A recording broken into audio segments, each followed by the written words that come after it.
और पहलगाम में हुए दहशतगर्दाना हमले के बाद दोनों ममालिक के बीच हालात कशीदा हैं। सरहद से सटे गांव में लोग बंकरों में रहना शुरू कर चुके हैं। वहीं इसी के चलते आज केसर टीवी की टीम सरहदी जिला राजौरी के आखिरी गांव नंबला में पहुंची, जहां पाकिस्तानी सरहद से महज 500 मीटर दूरी पर बंकर बनाए गए हैं। केसर टीवी की टीम ने बंकर के अंदर रह रहे लोगों से बातचीत की। आइए आपको दिखाते हैं लोगों का क्या कुछ कहना है। पहलगाम हमले के बाद हिंदुस्तान और पाकिस्तान दोनों ही देशों के बीच में हालात बड़े ही कशीदा नजर आ रहे हैं और कभी भी जंग का ऐलान हो सकता है, जिसको लेकर हिंदुस्तान के जितने भी सरहदी क्षेत्र के लोग हैं वो डरे हुए हैं, सहमे हुए हैं। और केसर टीवी की टीम इस वक्त पहुंची है राजौरी के सबसे आखिरी LOC के गांव नंबला में, जहां पे पाकिस्तान सिर्फ महज 500 मीटर की दूरी पर है। ये जो आप पहाड़ मेरे सामने देख पा रहे हैं, ठीक इस पहाड़ के पीछे पाकिस्तान है और पाकिस्तान यहां से महज 500 मीटर की दूरी पर है। और हवाई रेंज की अगर हम बात करें तो महज 100 मीटर की दूरी पर है। और ये जो घर आप देख पा रहे हैं यहाँ पे, ये कच्चा घर है और कभी भी ये पाकिस्तान के गोले की जद में आ सकता है। और इस घर में रहने वाले लोग अपनी जानों को महफूज करने के लिए इस इंडिविजुअल बंकर के अंदर जो है रहते हैं और अभी भी लोग इसी बंकर के बीच में हैं। और हम आपको बताएंगे कि अगर यहाँ पे हालात कशीदा होते हैं और अगर यहाँ पे जंग का ऐलान होता है तो लोग किस तरह से अपने आप को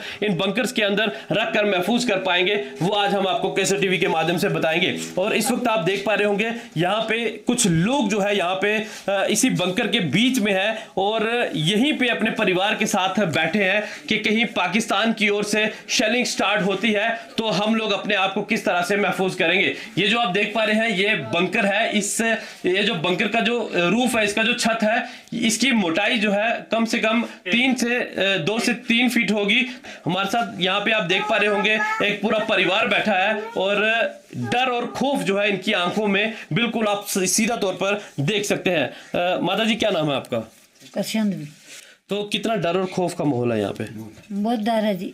अच्छा, डर लग रहा है? डर के नाले बैठा हुआ, रोटी तो पानी भी नहीं, लगता पीने होता खाऊंगी, अंदर बाहर ही जाता रहता। अच्छा, हाँ जी। तो अगर जंग होता है दोनों देशों के बीच में तो ये जो इलाका है यहाँ पे कितना असर होगा? इधर बहुत है, बिल्कुल बाजू के नजदीक है जी। अच्छा, गोला आएगा तो गोला पहले इधर पड़ेगा। अच्छा, हाँ, बाजू के नजदीक मकान है, नहीं कच्चा मकान है, तो इस मोर्चे में ये 10-15 आदमी आते। तो पहले जब यहाँ पे शेलिंग होती थी, अभी तो कुछ समय से यहाँ पे सीज फायर था, फायर वगैरह नहीं होता था, पहले जब शेलिंग होती थी तो तब कितना नुकसान यहाँ पे होता बहुत नुकसान आया जी। किसी का मकान जल गया, किसी के भैंस मार गई, किसी के बकरी मार गई। अच्छा, कुछ आदमी मार गया, कुछ आदमी को चोट लगी थी, बहुत बड़ा नुकसान हो था। तो रात को यहाँ पे गोलों की आवाज सुनाई देती है क्योंकि पास में है बॉर्डर? हाँ जी, आती है वो गोले की आवाज, आती है यहाँ पे? आती है। ठीक है, तो अभी आप सुन पा रहे थे इस महिला को कि किस तरह का डर और खौफ इनके दिलो दिमाग में इस वक्त है। और आप ये देखें, छोटी सी मासूम सी बच्ची, इसे तो मालूम ही नहीं कि हिंदुस्तान और पाकिस्तान क्या है, अगर जंग होती है तो इन बच्चों का क्या होने वाला है। और यहाँ पे आप देख पा रहे होंगे कुछ छोटे नौजवान भी यहाँ पे हैं हमारे साथ, एक और बुजुर्ग हैं यहाँ पे, इनसे भी बात करेंगे। जनाब, क्या कुछ नाम है आपका? सर, मेरा नाम मोहम्मद हुसैन है। मोहम्मद हुसैन जी, मुझे बताएं कि ये जो इलाका है ये पहले भी क्या पाकिस्तानी जो फायरिंग के जद में आता रहा है ये? हाँ, काफ़ी ज़्यादा पाकिस्तान की काफ़ी बार यहाँ शेलिंग हुई है पाकिस्तान की तरफ से। वहाँ कुछ भैंसें मार गई, कुछ कच्चे मकान गिर गए थे, कुछ भैंस बकरी मार गई लोगों की, 2-3 आदमी जख्मी हो गए थे। यहाँ बिल्कुल LOC के ऊपर ये गाँव है, नंबला पंचायत है, जो पूरा ही LOC के ऊपर है सर। अच्छा जी सर। तो अगर दोनों देशों के बीच में जंग होती है तो ये जो बंकर यहाँ पे बने हुए हैं, क्या इसमें आप लोग अपने आप को महफूज समझ पा रहे हैं? सर, अगर छोटा मोटा फायरिंग हुआ तो उसके लिए तो है बैंकर, लेकिन अगर बैंक गोले दागे उनने तो फिर तो बैंकर कहाँ रोकेगा। अच्छा जी। तो एडमिनिस्ट्रेशन है जो राजौरी की, चाहे डिप्टी कमिश्नर है, SSP हैं, DIG, क्या वो लोग यहाँ पे आते हैं? डिपार्टमेंट बहुत है, हमारे DC साहब भी अच्छे हैं, हमारी आर्मी भी बहुत अच्छी काम कर रही है, हमारी बहुत मदद करती है, हमारे पुलिस वाले भी हमारी बहुत मदद करते हैं सर। लेकिन एक बात हमारी रिक्वेस्ट है कि हमारे बैंकर जो 10 से 15 बैंकर पूरी नंबला पंचायत में है, यहाँ की आबादी 8-9 हज़ार की आबादी है हमारे लोगों की नंबला पंचायत की। डिमांड ये है कि और बंकर यहाँ पे बनने चाहिए। हमारी डिमांड है।